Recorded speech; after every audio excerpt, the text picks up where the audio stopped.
Hello. Information on the Nikon D750. I knew this was the issue. Used to repair notebooks, used to repair cameras, and fix all sorts of stuff, and I am brilliant when it comes to diagnosing what a problem is. Diagnostic elimination is like some sort of magical Smurf gift that I've got or something. I knew that since a lot of people were not reporting this. Basically, nobody's reporting this as far as the shading issue that Nikon did the D750 recall on. I got some test shots from some people, two people specifically, on this, and I knew that it was a synchronization issue with the shutter curtain, but not in typical flash mode, rather a synchronization issue in auto FP, i.e. high-speed sync. And what it is, it's basically akin to like a transmission issue on your car where your timing belt is worn out and your engine is missing. Analogously, and the simple way to think about it, is that the assembly that actually drives the shutter mechanism, front and rear curtain, is out of sync when using auto FP, which is a stroboscopic flash for the slip moving curtains. And I've got some examples from two different people. Here's one where you can actually see the top part of the shading. And I knew this was the issue because this is not flare issue related. I actually noticed people over on Nikon Rumors were talking about the recall on the D750 regarding flare, and these pictures were, I asked the person that took these pictures to give me permission to use them. He said I could.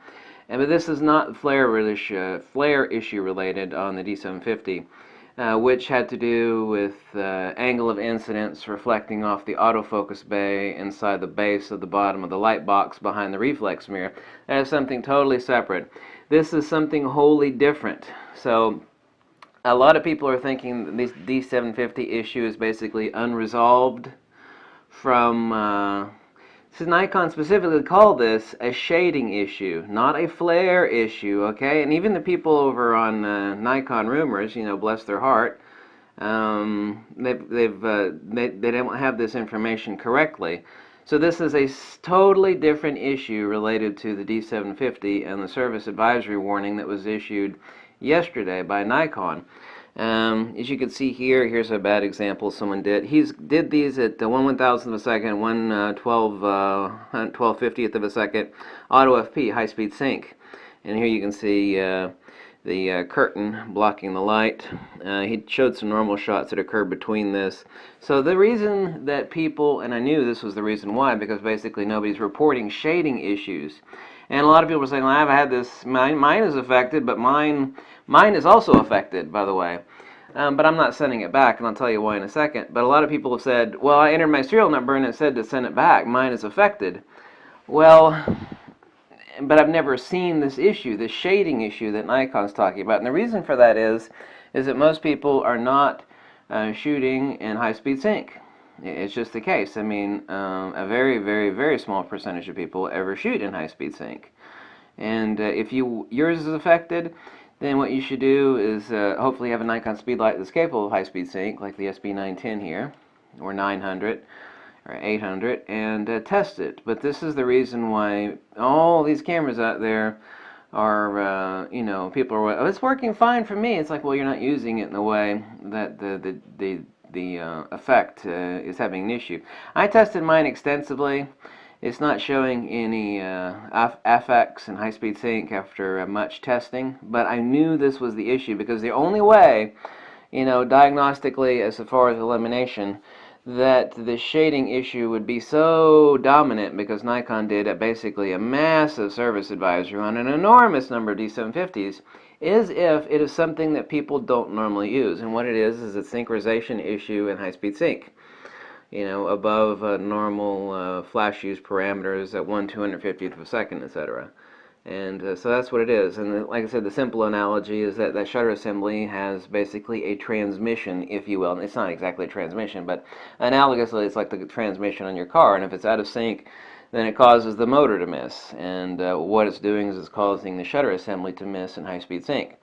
So the good news is that if yours is affected, you're probably never going to see this, and if you never shoot high-speed sync, then you know, you don't have an issue. Is it going to get worse? The answer to that is no. Taking normal pictures or normal flash pictures, it's not going to get worse. The other thing is if yours is affected and you're one of those people that likes everything perfect the way, I want it perfect, and you're going to send it back, I used to repair cameras, and here's the deal. When they make something on the assembly line, it's made to precision. When you send something back to be fixed, you think, well, Nikon's fixing it. Well, yeah, they are, but here's the thing. They have to take that thing apart, okay? That's never good when it comes to, and Nikon's and every camera out there has a bazillion screws in it. And it's not that they can't put it back together right, it's that the precision of taking something apart and putting it back together, because that shutter mech, is in front of the sensor, by the way. Oh my God, yeah.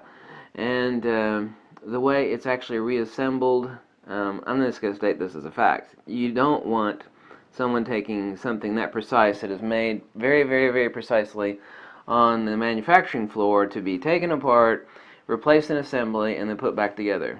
You just don't. I mean, if you can't figure out the reasoning for that, then you're never going to get it. But that's the reason why mine's not going back.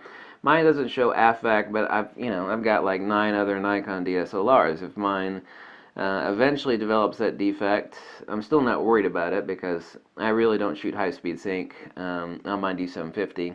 I do on my D810, but my D810 is not affected, my pair of Nikon D810s. So this is the issue with the Nikon D750 that Nikon won't tell you.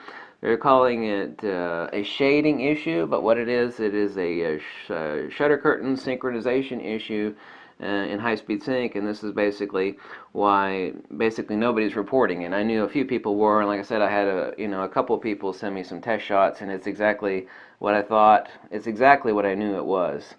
It's a high-speed synchronization issue that they even themselves stated, as high-speed sync, auto FP, i.e. high-speed sync, at 1/1250th of a second. So that's the issue with the Nikon D750. You've heard it here first, and this is exactly what is wrong with it, and this is why you really, if yours is affected, some reasoning why, you make up your own mind why you should not send it back. But, that's a judgment call on your behalf. I'm not saying don't send it back. I'm saying these are the facts. You make up your own mind. But that's the issue with the D750. And it's just like your car's transmission being out of sync.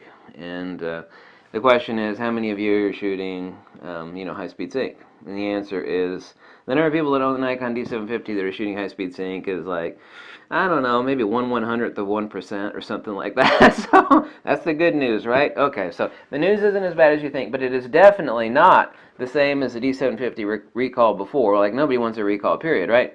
It is definitely not the shading issue, which was an autofocus sensor bay issue in the D750. This is a wholly different, totally separate issue, okay? And it's exactly what I knew it was, too.